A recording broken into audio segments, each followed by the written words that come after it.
வணக்கம். முக்கிய செய்திகள்.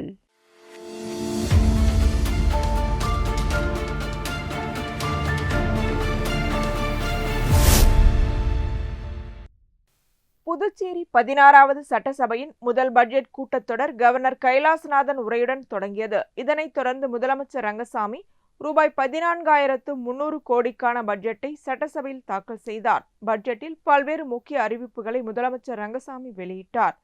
புதுச்சேரி ரேஷன் கடைகளில் அரிசி வழங்கும் அளவு மாற்றியமைக்கப்பட்டு கோதுமை மாவு, துவரம் பருப்பு, கேழ்வரகு மாவு, சர்க்கரை, நெய் உள்ளிட்ட அத்தியாவசிய உணவுப் பொருட்கள் தொகுப்பாக வழங்கப்படும் என அறிவிக்கப்பட்டது. மேலும் துவரம் பருப்பு, உளுந்து, சமையல் எண்ணெய், சர்க்கரை உள்ளிட்ட பொருட்கள் அடக்க விலையில் விற்பனை செய்யப்படும்.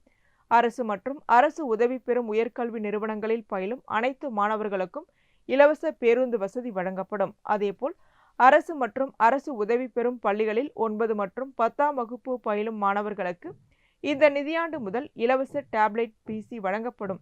இதன் மூலம் 16,250 மாணவர்கள் பயனடைவார்கள். சுதந்திர போராட்ட வீரர்களுக்கான மாதாந்திர ஓய்வூதியம் ரூபாய் 15,000 ரூபாய் 25,000 உயர்த்தப்படும். பெண்களுக்கான திருமண உதவித்தொகையும் உயர்த்தப்படும் என அறிவிக்கப்பட்டது. பயணம் செய்ய இயலாத முதியோர் மற்றும் மாற்றுத்திறனாளிகளுக்கு அவர்களின் இருப்பிடத்திலேயே மருத்துவ சேவை வழங்கும் வகையில் நடமாடும் மருத்துவ சேவை திட்டம் அறிமுகப்படுத்தப்படும். மேலும் நாட்டிலேயே முதல் முறையாக செயற்கை நுண்ணறிவு தொழில்நுட்பத்தை ஒருங்கிணைத்து கடல் ஆமைகளை பாதுகாக்கும் திட்டம் உள்ளிட்ட பல்வேறு முக்கிய அறிவிப்புகளை முதலமைச்சர் ரங்கசாமி வெளியிட்டார். அதாவது நாங்கள் போனதில் அறிவிச்சிருந்தோம். அதுக்கெல்லாம் அந்த விவரங்கள்லாம் சேகரிக்கிறாங்க. உலகத்தில் உள்ள தமிழ் ஆய்வாளர்கள், தமிழ் அறிஞர்கள்லாம் சிலதெல்லாம் கொடுத்துருக்காங்க. அதை முழுமையாக்கி எப்போ நடத்தலாம்னு முடிவு செய்து அது ஒரு குழு இருக்குது. 2 குழு வந்தாங்க. அதில் ஒரு குழு வந்து தொடர்பு கொண்டே இருக்காங்க. இன்னொருத்தர் நாங்கள் தான் செய்வோம், அதை நீங்கள் எங்கிட்ட நாளை எடுத்துக்கணும் பொறுப்பினாங்க. யார்கிட்ட கொடுத்தா அதை செய்யறதுன்றதுல முடிவு எடுத்து சொல்லணும் செய்யலாம். அதாவது நம்ம கடன் வாங்காத எந்த அரசும் எல்லாத்திட்டையும் செயல்படுத்த முடியாது. கடன் வாங்கணும், அதனுடைய வட்டி நமக்கு குறைவாக, சில வட்டி இல்லாமல் கடன் கொடுக்குறாங்க. இப்போது வட்டியோட கடன் இருக்குது, 2 இருக்குது. அதை வந்து நம்ம வருவாயை நீங்கள் அதாவது நிர்வாக திறமையில் எந்த முறையில் செயல்படுத்தி வருவாய் பெருக்க முடியும் அப்படின்றத அதிகமாக வரி சுமை எதுவும் மக்கள் இல்லாமல் வருவாய் பெருக்கிறதுனா வழியோ அதையும் பார்த்து அதுக்கு தகுந்த மாதிரி வருவாய் பெருக்கி அன்றைக்கும் செலவின கட்டுப்பாடு சிலதெல்லாம் என்ன செய்ய முடியும் அப்படின்னு பார்க்கலாம். இந்த மாதிரிலாம் அதாவது எப்பயுமே நம்ம வந்து கடன் வாங்கி தான் சில பணிகள் உள்கட்டை மேம்பட்டணும், கடன் அடைப்போம். ஒவ்வொரு ஆண்டும் கொஞ்சம் அடிச்சுட்டே வரும். கம்ப்யூட்டர்ன்றது 11, 12 அப்படியே காலேஜுக்கு போகிறதுக்காக. இது வந்து 9, 10 அது ஒரு 2 வருஷத்துக்கு அவங்க சரியாக இருக்காது. அது வந்து நல்லா இருக்கும்னாங்க. நான் சொல்லும்போது நான் பேசிக்கும்போது இது நீ கொடுக்கலாம் அப்படின்னு முன்னே சொன்னாங்க. அது இப்போ 6வது 7வது வந்து கொடுக்கலான்னு பார்த்தா கண்ணு எல்லாம் பசங்க அதிலே போகுதுன்னா கண்ணு அது மாதிரி பிரச்சனைகள் இருக்கும். பாரு கோளாறு மாதிரிலாம் சீக்கிரம் ஏற்படும். அது மாதிரி இந்த மாதிரி ஒரு வெவ்வேறு கருத்து இருக்கும். அதில் 9, 10னா கொஞ்சம் வயது ஒரு 14 வயதுக்குள்ளே இருக்கும். அதுக்கு மேலே கொடுக்கலாம். 9, 10 உள்ளவங்களுக்கு அந்த டேப். அதாவது எங்களுடைய அரசு மக்களுடைய திட்டங்களை செயல்படுத்தி, நலத்திட்டங்களை செயல்படுத்தி உள்கட்டமைப்பு பணிகள்லாம் விரைவாக முடித்து ஒரு சிறிய மாநிலத்தில் ஒரு சிறந்த மாநிலமாக மத்திய அரசு பாராட்டுகின்ற ஒரு மாநிலமாக திகழ்ந்து கொண்டிருக்கிறது. அப்போ பணிகள்லாம் எப்படி நடக்குதுன்றது நீங்கள் தெரிந்து கொள்ள வேண்டும்.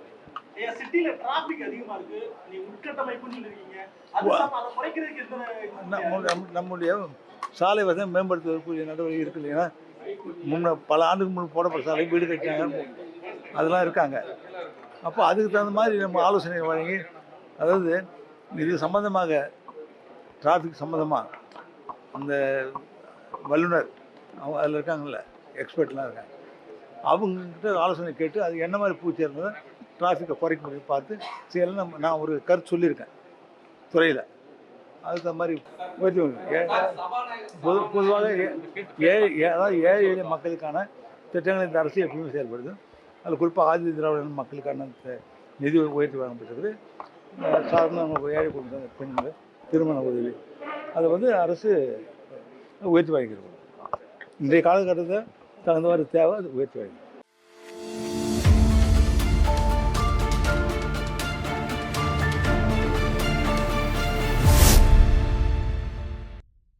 நபிகள் நாயகம் பிறந்த நாளான மிலாத்துன் நபி நாளை முன்னிட்டு புதுச்சேரி முதலமைச்சர் ரங்கசாமி புதுச்சேரி மக்கள் மற்றும் இஸ்லாமிய சகோதர சகோதரிகளுக்கு வாழ்த்து தெரிவித்துள்ளார். இதுகுறித்து அவர் வெளியிட்டுள்ள வாழ்த்து செய்தியில், நபிகள் நாயகம் கருணை, அமைதி, நீதி, சகோதரத்துவம், அன்பு மற்றும் மனிதநேயம் போன்ற காலத்தால் அழியாத விழுமியங்களை பரப்புவதற்காக தமது வாழ்வை அர்ப்பணித்ததாக குறிப்பிட்டுள்ளார். அறநெறி, நல்லிணக்கம் மற்றும் பரஸ்பர மரியாதையுடன் வாழ்வதற்கு உலகெங்கிலும் உள்ள மக்களுக்கு நபிகள் நாயகத்தின் போதனைகள் தொடர்ந்து உத்வேகம் அளித்து வருவதாகவும் அவர் தெரிவித்துள்ளார். மிலாதுன் நபி நன்னாள் புதுச்சேரியில் அனைத்து சமூகத்தினரிடையேயும் சமூக நல்லிணக்கம், ஒற்றுமை மற்றும் நல்லெண்ணத்தை மேலும் வலுப்படுத்தும் நாளாக அமைய வேண்டும் என்றும், ஒவ்வொரு குடும்பத்திற்கும் அமைதி, வளம், மகிழ்ச்சி மற்றும் நல்வாழ்வு கிடைக்க வேண்டும் என்றும் முதலமைச்சர் ரங்கசாமி வாழ்த்து தெரிவித்துள்ளார்.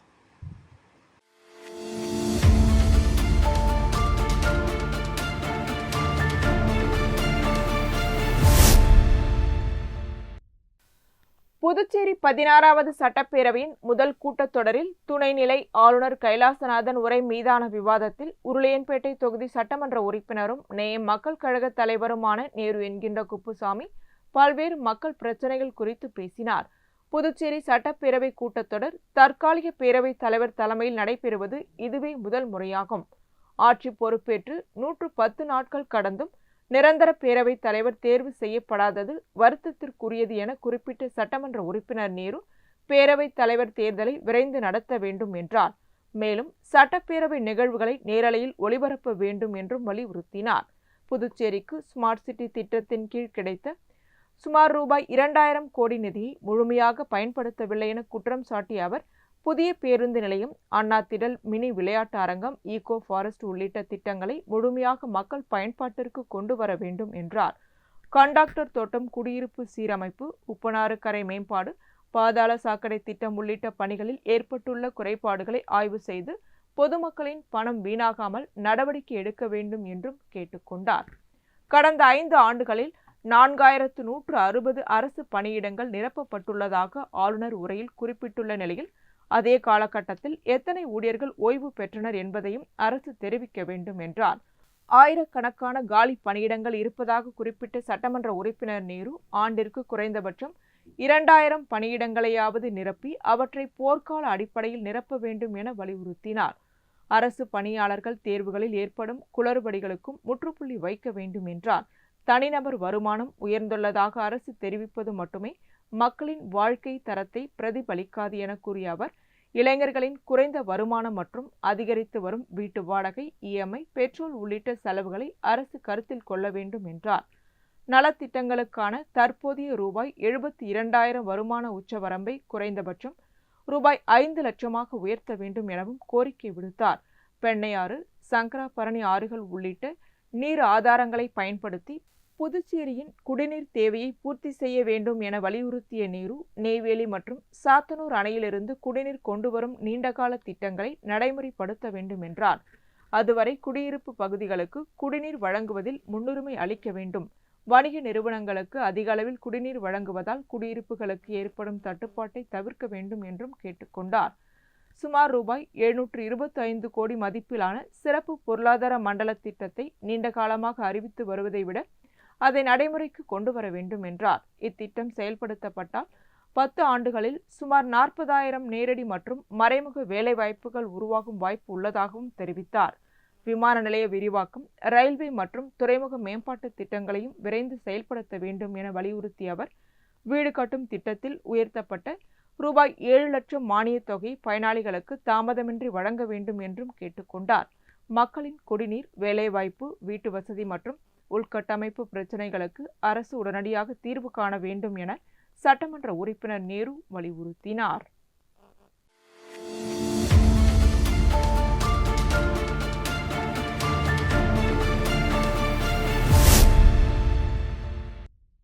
பாண்டிச்சேரி மெரினா லைன் சங்கத்தின் 2ஆம் ஆண்டு புதிய நிர்வாகிகள் சேவை பணி ஏற்பு விழா பூத்துறையில் உள்ள சாரல் ஃபார்ம் ஹவுஸில் நடைபெற்றது. விழாவுக்கு லைன் கணேசன் தலைமை தாங்கினார். விழாவில் ஆதிதிராவிடர் நலத்துறை அமைச்சர் ராஜவேலு கலந்து கொண்டு சிறப்புரையாற்றினார். அரசு கொறடா ஏகேடி ஆறுமுகம், சட்டமன்ற உறுப்பினர்கள் அழகு, மோகன்தாஸ், முன்னாள் சட்டமன்ற உறுப்பினர் தமிழ்செல்வன், ஜிப்மர் முதுநிலை நிர்வாக அதிகாரி டாக்டர் ஹவாசிங் உள்ளிட்டோர் கலந்து கொண்டு வாழ்த்துரை வழங்கினர். தொடர்ந்து 2026-2027 ஆண்டுக்கான புதிய நிர்வாகிகள் பதவியேற்றுக் கொண்டனர்.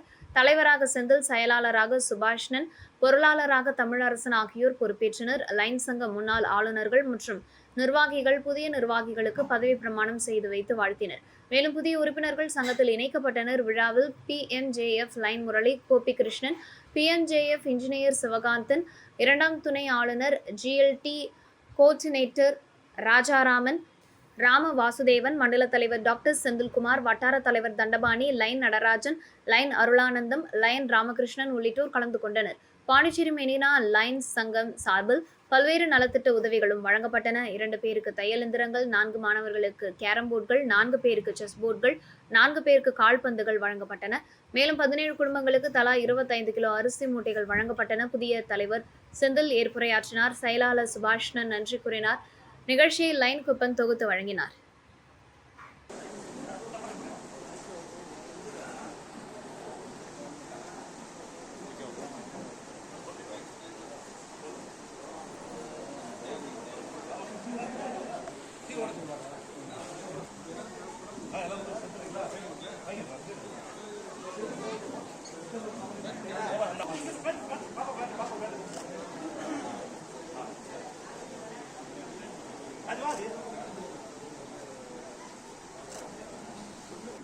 இன்னும் கொஞ்சம் இன்னொரு ஒரு அடி உட்காருண்ணா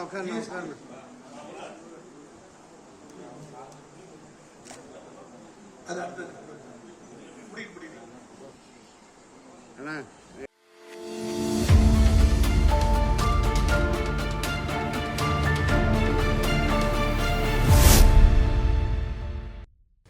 புதுச்சேரி சட்டப்பேரவையின் பட்ஜெட் கூட்டத்தொடர் நடைபெற்று வருகிறது. முதலமைச்சர் ரங்கசாமி பட்ஜெட்டை தாக்கல் செய்த நிலையில் இன்று துணைநிலை ஆளுநரின் உரைக்கு நன்றி தெரிவிக்கும் தீர்மானத்தின் மீதான விவாதம் நடைபெற்றது. இந்த சட்டப்பேரவை நடவடிக்கைகளை நேரில் பார்வையிடுவதற்காக கல்லூரி மாணவர்கள் சட்டப்பேரவைக்கு வருகை தந்தனர். குறிப்பாக சட்டக்கல்லூரி மாணவர்கள் சட்டமன்ற நடவடிக்கைகளை ஆர்வத்துடன் கவனித்தனர். சட்டப்பேரவையில் உறுப்பினர்கள் பல்வேறு விவகாரங்கள் குறித்து விவாதிப்பது, தீர்மானங்கள் முன்வைக்கப்படுவது மற்றும் கூட்டத்தொடர் நடைபெறும் விதம் ஆகியவற்றை மாணவர்கள் நேரில் பார்வையிட்டு அறிந்து கொண்டனர். இதுகுறித்து மாணவர்கள் கூறுகையில், சட்டப்பேரவை நடவடிக்கைகளை நேரில் பார்வையிட்டது தங்களுக்கு புதிய அனுபவமாக அமைந்ததாகவும், சட்டமன்றத்தில் மக்கள் பிரச்சினைகள் குறித்து உறுப்பினர்கள் விவாதிக்கும் விதம் மற்றும் பேரவை நடவடிக்கைகள் எவ்வாறு நடைபெறுகின்றன என்பதை நேரில் தெரிந்து கொண்டதாகவும் தெரிவித்தனர். நான் ரவீனா, மணக்குள விநாயகர் சட்டக்கல்லூரியிலேருந்து நாங்கெல்லாம் வந்திருக்கோம். எங்களுக்கு இந்த ஆப்பர்ச்சுனிட்டி கொடுத்த எங்கள் மேனேஜ்மெண்ட்க்கும், காலேஜ் மேனேஜ்மெண்ட்க்கும், கவர்மெண்ட்க்கும் ரொம்ப நன்றி. இதுதான் நாங்கள் எல்லாம் ஃபஸ்ட் டைம் அசம்பிளி நேராக பார்க்குறோம்.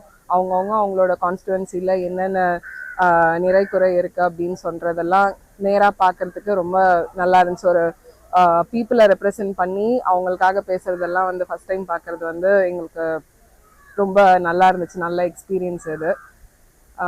அப்புறம் இது நன்றியுரை, ஆளுநரோட நன்றியுரை நாங்கள் போனப்போ தான் நடந்துச்சு. அதை பார்த்துருந்தோம். அந்த டிபேட்லாம் நடக்கிறதெல்லாம் டிவியில தான் பார்த்துருக்கோம், டெலிவிஷனில் தான் பார்த்துருக்கோம். இதுதான் ஃபர்ஸ்ட் டைம் நேராக பார்க்கறது.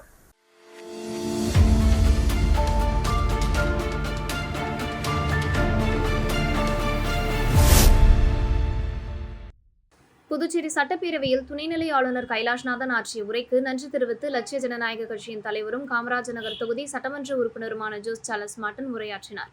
அப்போது தன்னை வெற்றி பெற செய்து சட்டப்பேரவைக்கு அனுப்பிய காமராஜ் நகர் தொகுதி மக்களுக்கும், தேசிய ஜனநாயக கூட்டணி தலைவர்கள், நிர்வாகிகள் மற்றும் தொண்டர்களுக்கும் அவர் நன்றி தெரிவித்தார். முதலமைச்சர் ரங்கசாமி, பிரதமர் நரேந்திர மோடி, மத்திய உள்துறை அமைச்சர் அமித்ஷா உள்ளிட்ட தலைவர்களுக்கும் நன்றி கூறினார். புதுச்சேரியின் வளர்ச்சி விகிதம் 8.12% உயர்ந்துள்ளதையும், தனிநபர் சராசரி ஆண்டு வருமானம் ரூபாய் 3,44,926 அதிகரித்துள்ளதையும் அவர் வரவேற்றார். அரசின் மொத்த வரவு ரூபாய் 13,397 கோடியாக உயர்ந்திருப்பதையும், கட்டமைப்பு பணிகளுக்கான மூலதன செலவு அதிகரித்திருப்பதையும் குறிப்பிட்டார். மேலும் ரூபாய் 4,800 கோடி மதிப்பீட்டிலான விமான நிலைய விரிவாக்கம், போக்குவரத்து நெரிசலை குறைக்கும் மேம்பால பணிகள், புதிய படகு முனையம், அரிக்கமேடு மற்றும் பாண்டி நெக்லஸ் சுற்றுலா மேம்பாட்டு திட்டங்கள் உள்ளிட்ட பல்வேறு திட்டங்களையும் அவர் சுட்டிக்காட்டினார். பெண்கள், மீனவர்கள், விவசாயிகள், பள்ளி மாணவர்கள் மற்றும் முதியோருக்காக அரசு செயல்படுத்தி வரும் நலத்திட்டங்களுக்கும் ஆதரவு தெரிவித்த ஜோஸ் சார்லஸ் மார்ட்டின், புதுச்சேரி மக்களின் நலன் மற்றும் மாநிலத்தின் வளர்ச்சிக்காக அரசு மேற்கொள்ளும் நடவடிக்கைகளுக்கு தனது முழு ஆதரவு உண்டு என தெரிவித்தார்.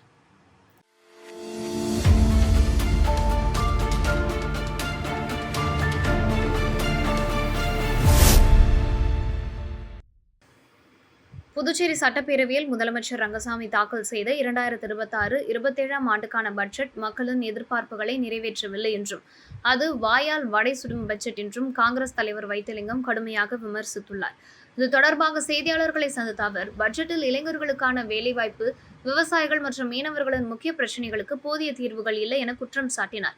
கடந்த காலங்களில் ஆயிரக்கணக்கான இளைஞர்களுக்கு வேலைவாய்ப்பு வழங்கியதாக அரசு கூறிய நிலையில் தற்போது 4100 பேருக்கு பணி வழங்கப்பட்டதாக மட்டுமே பட்ஜெட்டில் குறிப்பிடப்பட்டுள்ளதாக தெரிவித்த வைத்திலிங்கம், எதிர்காலத்தில் இளைஞர்களுக்கு எவ்வளவு வேலைவாய்ப்பு உருவாக்கப்படும் என்பது குறித்து தெளிவான அறிவிப்பு இல்லை என்றும், சர்க்கரை ஆலைகள் மற்றும் பஞ்சாலைகளை மீண்டும் செயல்படுத்துவதாக ஏற்கனவே அறிவிக்கப்பட்டும் அதற்கான நடவடிக்கைகள் நடைபெறவில்லை என்றும் அவர் குற்றம் சாட்டினார். மேலும் 2020 ஆண்டு தேர்தல் பிரச்சாரத்தின் போது அளிக்கப்பட்ட வாக்குறுதியின்படி புதுச்சேரியில் இதுவரை உள்ளாட்சி தேர்தல் நடத்தப்படவில்லை என்றும் குற்றம் சாட்டினார். துணைநிலை ஆளுநர் கைலாசநாதன் வாசித்த உரை பாஜக அளித்த அறிக்கையை போன்று இருப்பதாகவும் அவர் குற்றம் சாட்டினார். சபாநாயகர் நியமனம் உள்ளிட்ட முக்கிய முடிவுகள் நீண்ட காலமாக நிலுவையில் இருப்பதை சுட்டிக்காட்டிய அவர், கூட்டணிக்குள் நிலவும் பிரச்சினைகள் தற்போது வெளிச்சத்துக்கு வந்துள்ளதாகவும், இந்த ஆட்சி நிலைக்குமா என்ற கேள்வி மக்கள் மத்தியில் எழுந்துள்ளதாகவும் தெரிவித்தார். இந்த ஆட்சியே பாத்தீங்கன்னா பிஜேபி ஆட்சி. ஆளுநர் யாரு? தமிழ்ல படிச்ச ஆளுநர். உரையை படிச்சாரு, அவருக்கு வாழ்த்து. ஆனா அவர் படிச்சது பூரா பிஜேபியினுடைய அறிக்கை தான். இன்னைக்கு பாண்டிச்சேரியில் என்ன நடக்குது? பிஜேபி அரசாங்கம் தான் நடக்குது. பிஜேபியினுடைய முழுமையான அரசாங்கம் இன்னைக்கு பாண்டிச்சேரியில் நடக்குது. நமச்சிவாயத்தினுடைய ஆட்சி தான் நடக்குது. நமச்சிவாயம் என்ன சொல்றாரோ அதுதான் நடக்குது. உள்ளாட்சித்துறைன்னு சொன்னாரு, அவங்க கேட்ட உள்துறையை தான் கொடுத்திருக்காரு. அந்தந்த நேரத்துல கணக்கு தீர்க்கணும்னு சொன்னாரு. நமச்சிவாயம் நல்லா கணக்கு தீர்த்தாரு. இப்படிப்பட்ட ஒரு ஆட்சி தான் இன்றைய தினம் பார்த்துட்டு, சொல்றது ஒண்ணு, செய்யறது ஒண்ணு. இப்ப இந்த ஆட்சி வந்ததுக்கு முதல்ல நாங்கெல்லாம் ஒத்துமையா இருப்போம், எங்க கூட்டணி பலமா இருக்கு, நாங்க ஒத்துமையா இந்த ஆட்சியை செய்வோம்னு சொல்றோம். ஆனா ஆட்சிக்கு வந்ததுக்கு அப்புறம் 3 மாசமா இந்த அமைச்சர்கள் போய் அவங்க அறையில கூட உட்கார்ல. சபாநாயகர் போட முடியல, உதவி சபாநாயகர் போட முடியல.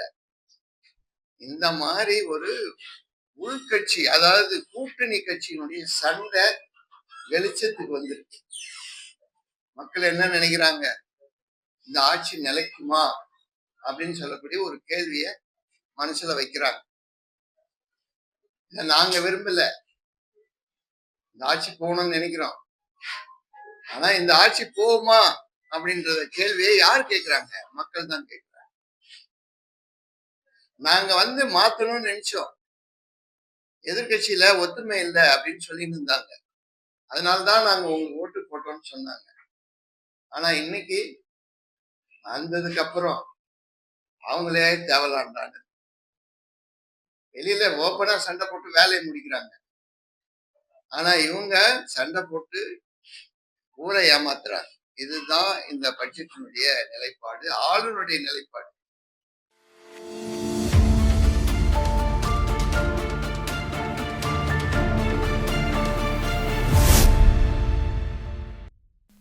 வேளாங்கண்ணியில் உள்ள புனித ஆரோக்கிய மாதா பேராலய திருவிழா கொடியேற்றத்துடன் தொடங்க உள்ளது. இதனை ஒட்டி தமிழகம் மற்றும் புதுச்சேரியில் இருந்து ஆயிரக்கணக்கான கிறிஸ்தவர்கள் பாத யாத்திரையாக வேளாங்கண்ணிக்கு சென்று வருகின்றனர்.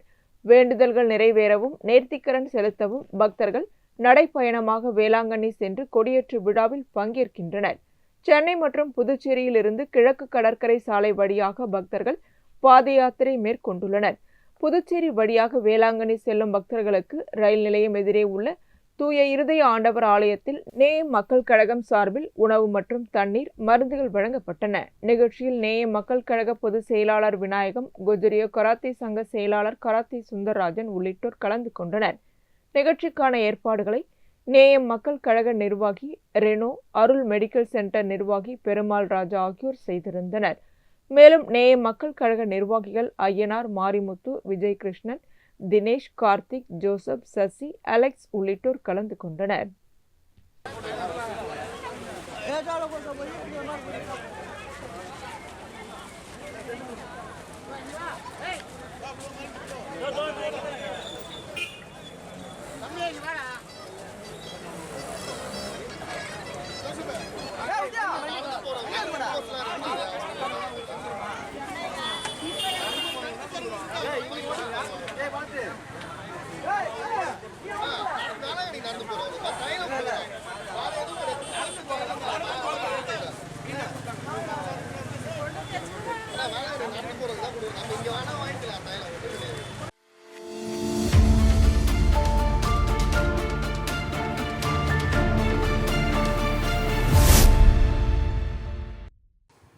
புதுவை கடலூர் உயர் மறை மாவட்டம் சார்பில் பாரிஸ் மறைபரப்பு சபையினர் புதுச்சேரி மண்ணில் நற்செய்தி பணிக்காக வருகை தந்த 250வது ஆண்டு நினைவு பெருவிழா கொண்டாடப்பட்டு வருகிறது.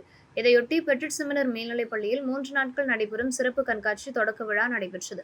துணைநிலை ஆளுநர் கைலாஷ்நாதன் கலந்து கொண்டு குத்துவிளக்கேற்றி விழாவை தொடங்கி வைத்ததுடன் புதுச்சேரியில் பாரிஸ் மறைபரப்பு குருக்கள் ஆற்றிய அரும்பணிகளை நினைவுகூரும் வகையில் அமைக்கப்பட்ட கண்காட்சியும் திறந்து வைத்தார். கண்காட்சி காலை 11 மணி முதல் மாலை 4:30 மணி வரை பொதுமக்கள் பார்வைக்கு அனுமதிக்கப்படுகிறது. பாரிஸ் மறைபரப்பு சபையினரின் வரலாறு, நற்செய்தி பணி மற்றும் சமூக பணிகளை எடுத்துரைக்கும் வகையில் கண்காட்சி அமைக்கப்பட்டுள்ளது. விழாவில் பாரிஸ் மறைபரப்பு சபை தலைவர் வின்சென்ட் செனக்கல், மும்பை முன்னாள் பேராயர் ஆஸ்வால்டு கத்தேனால் கிராசியாஸ், மும்பை பேராயர் ஜான் ரோட்ரிக்ஸ், சேலம் மறைமாவட்ட ஆயர் ராயப்பன், பிரெஞ்சு அரசின் துணை தூதர் எட்டினன் ரொனால்ட் பிக்யூ உள்ளிட்டோர் கலந்து கொண்டனர். மேலும் சபையில் பணியாற்றும் தமிழக குருக்கள், பிற குருக்கள் மற்றும் அருள் சகோதரிகளும் பங்கேற்றனர். நிகழ்வை புதுவை கடலூர் உயர் மறை மாவட்ட பேராயர் பிரான்சிஸ் கலட்ஸ் வழிநடத்தினார். அருள் தந்தைகள் பாஸ்கல்ராஜ், ஆரோக்கியராஜ் ஆகியோர் நிகழ்ச்சிக்கான ஏற்பாடுகளை ஒருங்கிணைத்தனர். கண்காட்சியின் சிறப்பம்சங்கள் குறித்து பெட்ரிட் செமினர் மேல்நிலைப்பள்ளி முன்னாள் ஆரோக்கியராஜ் விளக்கினார். விழாவில் பேசிய துணைநிலை ஆளுநர் கைலாஷ்நாதன் இந்த நிகழ்வு ஒரு ஆன்மீக மறுமலர்ச்சியின் நிகழ்வு என்று குறிப்பிட்டார். மேலும் இது கடந்த காலத்தை நினைவுகூரும் நிகழ்வாக மட்டுமல்லாமல் எதிர்காலத்தில் குருக்களின் மேன்மையான பணிகள் மற்றும் கலாச்சாரத்தை கற்றுக்கொள்வதற்கான வாய்ப்பாகவும் அமைய வேண்டும் என தெரிவித்தார்.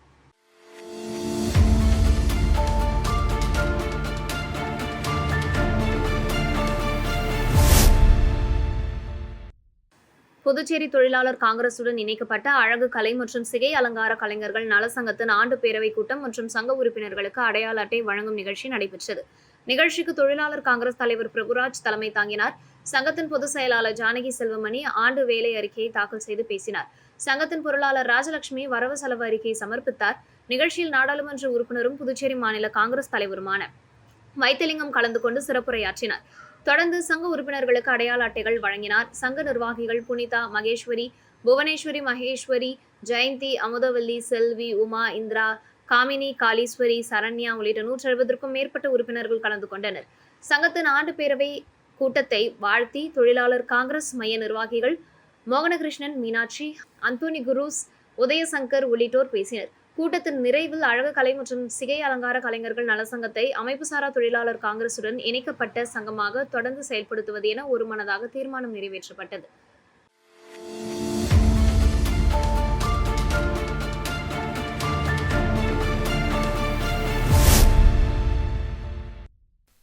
மறைந்த தேமுதிக தலைவர் புரட்சி கலைஞர் கேப்டன் விஜயகாந்தின் 74வது பிறந்த நாளை முன்னிட்டு வானூர் ஒன்றிய தேமுதிக சார்பில் பல்வேறு நிகழ்ச்சிகள் நடைபெற்றன.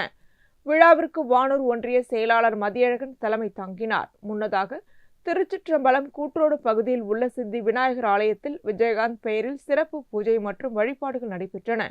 தொடர்ந்து அவரது திருவுருவ படத்திற்கு கட்சி நிர்வாகிகள் மற்றும் தொண்டர்கள் மலர் தூவி மரியாதை செலுத்தினர்.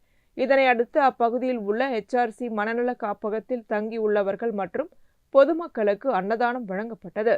பின்னர் திருச்சிற்றம்பலம் கூற்றோடு பேருந்து நிலையம் அருகே கேக் வெட்டி பொதுமக்களுக்கு இனிப்புகள் மற்றும் அன்னதானம் வழங்கி பிறந்தநாள் கொண்டாடப்பட்டது.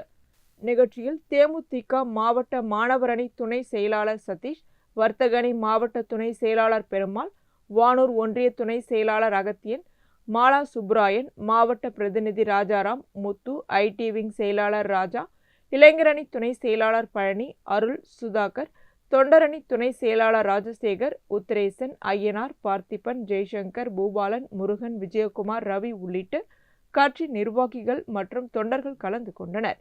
விஜயகாந்தின் மக்கள் நல பணிகள் மற்றும் கொள்கைகளை தொடர்ந்து முன்னெடுத்து செல்வோம் என கட்சி நிர்வாகிகள் தெரிவித்தனர். விழா ஏற்பாடுகளை வானூர் ஒன்றிய தேமுதிக நிர்வாகிகள் மற்றும் தொண்டர்கள் செய்திருந்தனர்.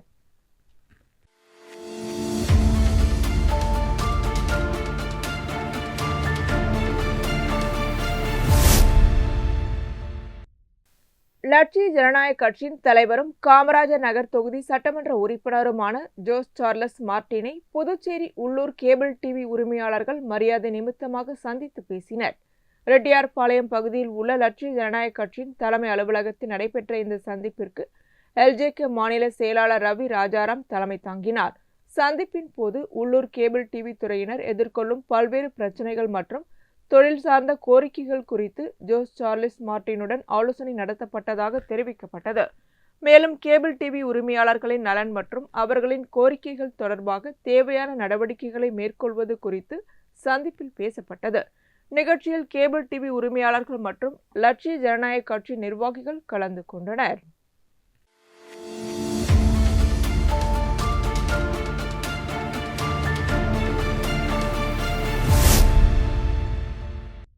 புதுச்சேரி சட்டப்பேரவையில் முதலமைச்சர் ரங்கசாமி தாக்கல் செய்த மக்கள் நல பட்ஜெட்டை வரவேற்று முத்தியால்பேட்டை தொகுதி சட்டமன்ற உறுப்பினர் வையாபுரி மணிகண்டன் முதலமைச்சரை நேரில் சந்தித்து நன்றி மற்றும் வாழ்த்துக்களை தெரிவித்தார்.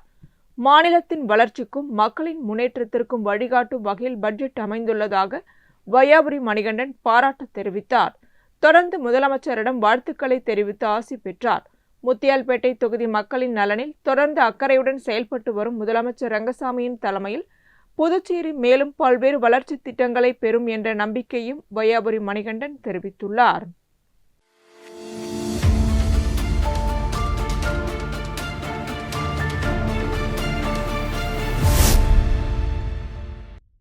காரைக்கால் பச்சூரில் அமைந்துள்ள ஸ்ரீ வரசித்தி விநாயகர் மற்றும் ஸ்ரீ வடபத்ர காளியம்மன் ஆலயம் மகா கும்பாபிஷேக விழா நடைபெற்றது. விழாவில் புதுச்சேரி சட்டமன்ற எதிர்க்கட்சித் தலைவர் நாஜிம் கலந்து கொண்டு சுவாமி தரிசனம் செய்தார்.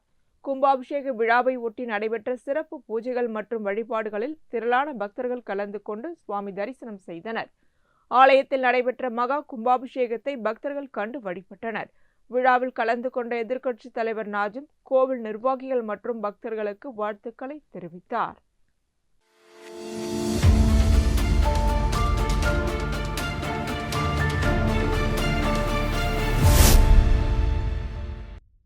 புதுச்சேரி பல்கலைக்கழக விடுதிகளில் அடிப்படை வசதிகளை மேம்படுத்த வேண்டும் என்பன உள்ளிட்ட கோரிக்கைகளை வலியுறுத்தி நடத்தி வரும் போராட்டம் கோரிக்கைகள் நிறைவேறும் வரை தொடரும் என அகில இந்திய வித்யார்த்தி பரிஷத் தெரிவித்துள்ளது. இதுகுறித்து அமைப்பின் பல்கலைக்கழக தலைவர் சூர்யா சரவணன் புதுவை தமிழ் சங்கத்தில் செய்தியாளர்களை சந்தித்தார். அப்போது அவர் பல்கலைக்கழக விடுதிகளில் மாணவர்களுக்கு வழங்கப்படும் உணவு தரமற்று உள்ளன, குடிநீரில் துர்நாற்றம் வீசுகிறது, கழிவறைகள் பயன்படுத்த முடியாத அளவுக்கு அசுத்தமாக உள்ளன, மேலும் சுமார் 200 மாணவர்கள் ஒரே பேருந்தில் பயணம் செய்ய வேண்டிய நிலை உள்ளது. இந்த பிரச்சனைகளை முன்வைத்து அகில இந்திய வித்யார்த்தி பரிஷத் சார்பில் தொடர் போராட்டங்கள் நடத்தப்பட்டு வருகின்றன. பல கோடி ரூபாய் செலவில் கட்டப்பட்ட கட்டிடங்கள் போதிய உள்கட்டமைப்பு வசதிகள் இல்லாததால் பயன்பாடின்றி வீணாகி வருகின்றன. பல்கலைக்கழகத்தில் போதிய ஆராய்ச்சி கட்டமைப்பு வசதிகள் இல்லாததால் மாணவர்கள் ஆயிரக்கணக்கில் பணம் செலவு செய்து வெளியில் ஆராய்ச்சிகளை மேற்கொள்ள வேண்டிய நிலை ஏற்பட்டுள்ளது. இந்த கோரிக்கைகள் குறித்து பேசுவதற்காக துணைவேந்தரை சந்திக்க நேரம் கேட்டும் அவர் மாணவர் பிரதிநிதிகளை சந்திக்கவில்லை. பல்கலைக்கழகத்தில் இவ்வளவு அடிப்படை குறைபாடுகள் இருக்கும் நிலையில் துணைவேந்தர் அறையை புதுப்பிப்பது, புதிய கார் வாங்குவது உள்ளிட்டவற்றுக்கு கோடிக்கணக்கில் செலவு செய்யப்படுவதாக அவர் குற்றம் சாட்டினார். மாணவர்களின் அடிப்படை பிரச்சனைகளுக்கு தீர்வு காணாமல் இதுபோன்ற செலவுகளை மேற்கொள்வது ஏன் என்றும் கேள்வி எழுப்பிய சூர்யா சரவணன் தங்களது கோரிக்கைகள் நிறைவேறும் வரை போராட்டம் தொடர்ந்து நடைபெறும் என தெரிவித்தார். அதுல முக்கியமான சில பிரச்சனைகளை நாங்க இங்க முன்வைக்கிறோம். முதல் பிரச்சனை உணவு. எங்களுக்கு ஹாஸ்டல்ல வழங்கக்கூடிய உணவுகள்ல புழு, பூச்சி, பாதி வேகாம இந்த மாதிரி நிறைய பிரச்சனைகள் இருக்கு. இது ஒரு நாள் 2 நாள் நடக்கிற பிரச்சனை இல்ல, ஒரு நாளும் இந்த பிரச்சனையை நாங்க அனுபவிச்சுட்டு தான் இருக்கோம். 2வது குடிநீர். குடிநீர்ல எப்பவுமே புழுக்கள் இருக்கு. நாங்க குடிக்கக்கூடிய குடிநீர்கள்ல துர்நாற்றம் இருக்கு. இது இல்லாம ஆர்ஓ பிளான்ஸ் இந்த யூனிவர்சிட்டியில 1-2 தான் இருக்கு. அதுக்கு மேல மொத்தமா 10,000 மாணவர்களுக்கு சேர்த்து அவ்வளவுதான் இருக்கு. சோ யூனிவர்சிட்டி இந்த ஆர்ஓ பிளான்ஸ் இன்க்ரீஸ் பண்ணணும்னு சொல்லி நாங்க கேட்கிறோம். அடுத்தபடியா எங்களோட ஹாஸ்டல்ஸ் இப்போ கேர்ள்ஸ் ஸ்டூடெண்ட்ஸ் நிறைய பேர் அட்மிட் ஆயிருக்கு, புதுசா சேர்ந்திருக்காங்க. அந்த மாணவர்கள் எல்லாருமே டார்மிட்டரியில தான் இருக்காங்க. அந்த மாணவர்களுக்கு இன்னும் எந்த விதமான ரூம் ஃபெசிலிட்டிஸும் யூனிவர்சிட்டி அரேஞ்ச் பண்ணல. 4வது ரெஸ்ட் ரூம்ஸ். எத்தனை பெண் மாணவர்கள் படிக்கிறாங்க, ஆண் மாணவர்கள் படிக்கிறாங்க. எங்க எல்லாருக்கும் கொடுக்கக்கூடிய ரெஸ்ட் ரூம்ஸ் கிளீனா இருக்கிறது இல்ல. அதே மாதிரி சில ரெஸ்ட் ரூம்ஸ் இன்னும் ஃபங்க்ஷன்லயும் இல்ல, சில ரெஸ்ட் ரூம்ஸ் யூஸ் பண்ண முடியாத சூழ்நிலை இருக்கு. இந்த பிரச்சனை ஹாஸ்டல்ஸ்லயும் இருக்கு. அது இல்லாம நாங்க படிக்கக்கூடிய டிபார்ட்மெண்ட்ஸ்லயும் இந்த ரெஸ்ட் ரூம் சரியில்லாத பிரச்சனை இருந்துட்டு தான் இருக்கும். அடுத்ததா டிரான்ஸ்போர்ட் ஃபெசிலிட்டி. கேம்பஸ்க்குள்ள ஓடக்கூடிய பஸ்ஸுகளோ அதோட டைமிங்ஸோ எங்களுக்கு பத்துறது கிடையாது. அத்தனை மாணவர்களுக்கு 1-2 பஸ் வச்சுதான் நாங்க இத்தனை நாள் நாங்க இருந்து இருக்கோம். ஒரு நாளும் காலையில 9:30 மணிக்கு எங்களுக்கு காலேஜ் ஆரம்பிக்கிற டைம்ல ஒரு பஸ்ல 200க்கும் மேற்பட்ட மாணவர்களை ஏற்றிட்டு போயிட்டு இருக்காங்க பாண்டிச்சேரி அட்மினிஸ்ட்ரேஷன். இது இல்லாம புதுவையோட உள்ளூர் மாணவர்களுக்கு டிரான்ஸ்போர்ட் ஃபெசிலிட்டி அவங்க அரேஞ்ச் பண்ணி கொடுத்தாங்க. 6 வருஷத்துக்கு முன்னாடி வரை அவங்களுக்கான டிரான்ஸ்போர்ட் ஃபெசிலிட்டி இருந்துச்சு. ஆனா இந்த 6 வருஷமா புதுச்சேரியை சேர்ந்த உள்ளூர் மாணவர்களுக்கு அந்த சேவையை வந்து அவங்க நிறுத்திருக்காங்க. இதை கண்டிச்சு ஏபிவிபி 6 வருஷமா தொடர்ச்சியா போராட்டம் பண்ணிட்டு இருக்கோம். போன வருஷம் அக்டோபர் மாசம் கேட் 1க்கு எதிர்த்து நாங்க வந்து அன்னைக்கு கொட்டும் மழையிலயும் அன்னைக்கு புயல் அறிவிச்சிருந்தாங்க. அதையும் நாங்க பொருட்படுத்தாம ஏபிவிபி மாணவர்கள் நாங்க கேட் 1க்கு முன்னாடி 12 ஹவர்ஸ் உட்காந்து போராட்டம் பண்ணோம். அந்த போராட்டத்தோட ரிசல்ட்டா எங்களுக்கு எம்பி சாரோட ஃபண்ட்ல இருந்து போன மாசம் ஒரு பஸ் ஒண்ணு கொடுத்தாங்க. ஆனா அந்த பஸ்லயும் பாண்டிச்சேரி அட்மினிஸ்ட்ரேஷன் இன்னும் உள்ளூர் மாணவர்களுக்கு இயக்காம பாண்டிச்சேரி யூனிவர்சிட்டியோட கேம்பஸ் உள்ள இயக்கிட்டு இருக்காங்க. அதை ரெசியூம் பண்ணி பாண்டிச்சேரி மாணவர்களுக்கு அவங்க இன்னும் நிறைய பஸ்களை விடணும்னு சொல்லி கேட்டுக்கிறோம். அடுத்தபடியா எங்களோட பில்டிங்ஸ் நிறைய புது புது பில்டிங்ஸ் வந்துட்டு நாங்க கன்ஸ்ட்ரக்ட் பண்ணி வச்சிருக்காங்க. அதுல பெரும்பான்மையான பில்டிங்ஸை இன்னும் ஓபன் பண்ணல. காரணம் என்னன்னு கேட்டீங்கன்னா இன்ஃப்ராஸ்ட்ரக்சர் இல்ல. அங்க உள்ள டேபிள் சேரோ ஃபேன்ஸோ எந்த ஒரு இன்ஃப்ராஸ்ட்ரக்சரும் இன்னும் வந்துட்டு யூனிவர்சிட்டி அட்மினிஸ்ட்ரேஷன் எங்களுக்கு ப்ரொவைட் பண்ணல. அதனால பல கோடி மதிப்புல கட்டப்பட்ட பல பில்டிங்ஸ் இன்னும் பெரும்பான்மையான பில்டிங்ஸ் இன்னும் திறந்து எங்களுக்கு யூசேஜ்ல இல்லாம இருக்கு. அடுத்தபடியா எங்களோட ஸ்காலர்ஸ் மாணவர்கள் மட்டும் இல்லாம ஆராய்ச்சி மாணவர்கள் இருக்காங்க. அவங்களுக்கு ஸ்கோபஸ் அப்படின்னு சொல்லக்கூடிய டேட்டா பேஸ் ஒன்று இருக்கு. அதை வச்சுதான் எங்களோட மொத்த ஆராய்ச்சி வாழ்க்கையும் ஓடும். அந்த டேட்டா பேஸ்க்கு பாண்டிச்சேரி யூனிவர்சிட்டியில எங்களுக்கு அக்சஸ் இல்லை. அடுத்தபடியா சென்ட்ரல் இன்ஸ்ட்ருமெண்டேஷன் ஃபெசிலிட்டி சிப் அப்படின்னு சொல்லக்கூடிய ஒரு ஆராய்ச்சி கூடம் இருக்கு. அங்க பல கோடி மதிப்பிலான இன்ஸ்ட்ருமெண்ட்ஸ் இருக்கு. அந்த இன்ஸ்ட்ருமெண்ட்ஸை வச்சுதான் எங்களோட ஆராய்ச்சி நடக்கும். ஆனா சரியான மெயின்டெனன்ஸ் இல்லாத காரணத்தினால அந்த இன்ஸ்ட்ருமெண்ட்ஸ் எல்லாம் பல வருஷமா செயல்பாடுல இல்ல. இது எங்களுக்கு எங்க ரிஃப்ளெக்ட் ஆகுதுன்னா நாங்க பல ஆயிரங்கள் செலவு பண்ணி வெளியே இருக்கக்கூடிய ஆராய்ச்சி கூடங்களுக்கு அனுப்பி எங்களோட டெஸ்ட் எல்லாம் எடுத்துட்டு இருக்கோம். இதனால எங்களுக்கு இந்த பிரச்சனை இருக்கு. சோ பல வருஷமா எங்களுக்கு 20 வருஷம் ஆச்சு. இன்னும் இந்த ரிசர்ச் ஸ்காலர்ஸ்க்கான ஸ்டைஃபண்டை இன்னும் யூனிவர்சிட்டி வந்து இன்க்ரீஸ் பண்ணல. 20 வருஷம் முன்னாடி எங்களுக்கு என்ன ஸ்டைஃபண்ட் இருந்துச்சோ அதேதான் இன்னமும் நாங்க வந்து வாங்கிட்டு இருக்கோம்.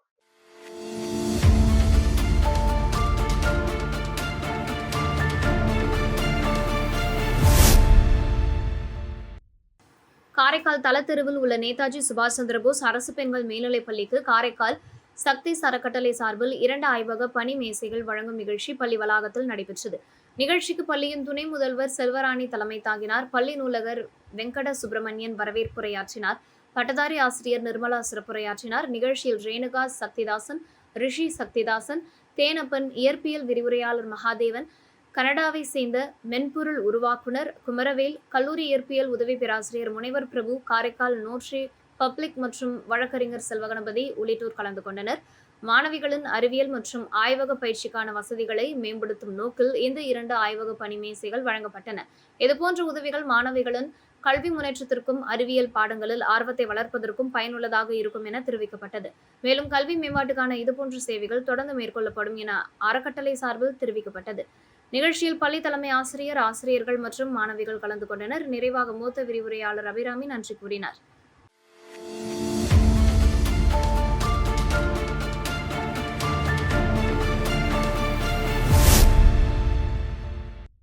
புதுச்சேரி அலைன்ஸ் பிரான்சிஸ் அரங்கில் திருவேணி கலா கேந்திரா சார்பில் பரதநாட்டிய அரங்கேற்ற நிகழ்ச்சி நடைபெற்றது. நிகழ்ச்சியில் கலைமாமணி முனைவர் ராஜமாணிக்கம் மற்றும் அமனுல்லா ஆகியோர் கலந்து கொண்டனர். இதில் மாணவிகள் மனிஷா பிரியதர்ஷினி மற்றும் மௌமிதா ஆகியோர் பரதநாட்டிய அரங்கேற்றம் செய்து தங்களது கலைத்திறமையை வெளிப்படுத்தினர். பரதநாட்டியத்தின் பாரம்பரியம், நளினம் மற்றும் கலைநயத்தை வெளிப்படுத்தும் வகையில் அவர்களின் நடனம் அமைந்திருந்தது. இதனை பார்வையாளர்கள் வெகுவாக ரசித்து பாராட்டினர். மாணவிகளுக்கு குரு கலைமாமணி ரசியா மற்றும் ஆசிரியர்கள் அனிதா கார்த்திகேயன், தேவாஷினி, ரகேஷா, ஸ்வேதா, ஷாலினி ஆகியோர் பயிற்சியும் வழிகாட்டுதல்களும் வழங்கினர். நிகழ்ச்சியில் பங்கேற்ற பார்வையாளர்கள் மாணவிகளின் நடன திறமையை பாராட்டி வாழ்த்துக்களை தெரிவித்தனர்.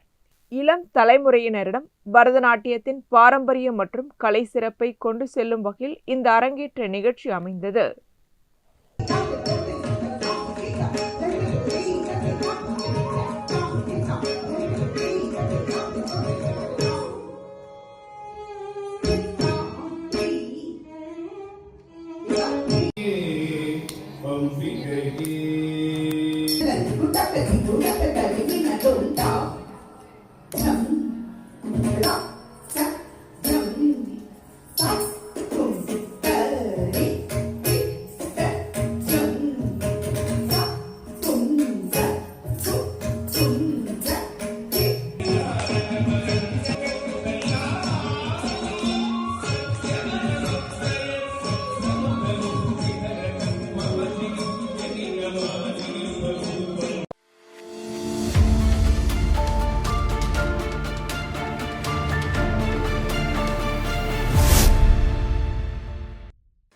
Puducherry AIIMS international hotel management கல்லூரியில் ஓணம் பண்டிகை உற்சாகமாக கொண்டாடப்பட்டது. விழாவில் கல்லூரி மாணவர்கள் மற்றும் ஆசிரியர்கள் கலந்து கொண்டனர்.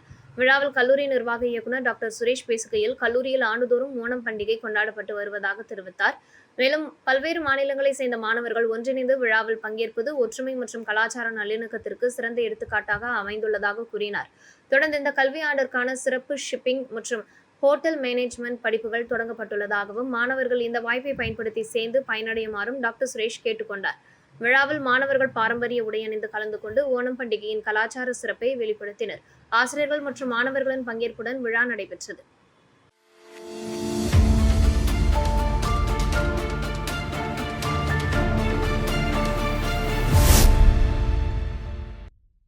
புதுச்சேரி கோட்டக்குப்பம் சின்ன முதலியார் சாவடி கடற்கரையில் குளித்தபோது ராட்சதாலையில் சிக்கி கடலுக்குள் இழுத்து செல்லப்பட்ட மாணவர்களில் ஒருவரின் உடல் மீட்கப்பட்ட நிலையில் மற்றொரு மாணவரை 3வது நாளாக தேடும் பணி தீவிரமாக நடைபெற்று வருகிறது. கோட்டக்குப்பம் சின்ன முதலியார் சாவடி மாரியம்மன் கோவில் தெருவை சேர்ந்த கௌஷிக், பிரதீஷ் மற்றும் சசிதரன் ஆகிய 3 பேரும் ஞாயிற்றுக்கிழமை மதியம் கடற்கரையில் குளித்துக் கொண்டிருந்தனர். அப்போது எழுந்த ராட்சதாலையில் சிக்கிய 3 பேரும் திடீரென கடலுக்குள் இழுத்து செல்லப்பட்டனர். மாணவர்களின் அலறல் சத்தம் கேட்டும் அருகில் இருந்தவர்கள் கூச்சலிட்டனர். இதனையடுத்து சின்ன முதலியார் சாவடியை சேர்ந்த மீனவர் நகுல் கடலில் தத்தளித்து கௌசிக்கை மீட்டு கரைக்கு கொண்டு வந்தார். இதனையடுத்து சின்ன முதலியார் சாவடியை சேர்ந்த மீனவர் நகுல் கடலில் தத்தளித்து கௌசிக்கை மீட்டு கடற்கரைக்கு கொண்டு வந்தார். இதனிடையே நாகராஜ் என்பவரின் மகன் பிரதீஷ், வேல் என்பவரின் மகன் சசிதரன் ஆகிய இருவரும் கடலுக்குள் இழுத்து செல்லப்பட்டனர். அவர்களை தேடும் பணி தீவிரமாக நடைபெற்ற நிலையில் திங்கட்கிழமை தீயணைப்புத்துறை மற்றும் காவல்துறையினர் உதவியுடன் சசிதரனின் உடல் மீட்கப்பட்டது. இந்த நிலையில் சம்பவம் நடைபெற்று 3 நாட்கள் ஆன நிலையில் மாணவர் பிரதீஷின் உடல் இதுவரை கிடைக்கவில்லை. இதனையடுத்து தமிழக கடலோர காவல்படையின் கடலூர் பிரிவு காவல்துறையினர் மற்றும் புதுச்சேரி மாநில கடலோர காவல்படையினர் இணைந்து கடலில் தீவிரமாக தேடும் பணியில் ஈடுபட்டு வருகின்றனர். இத்துடன் செய்திகள் நிறைவடைகின்றன. வணக்கம்.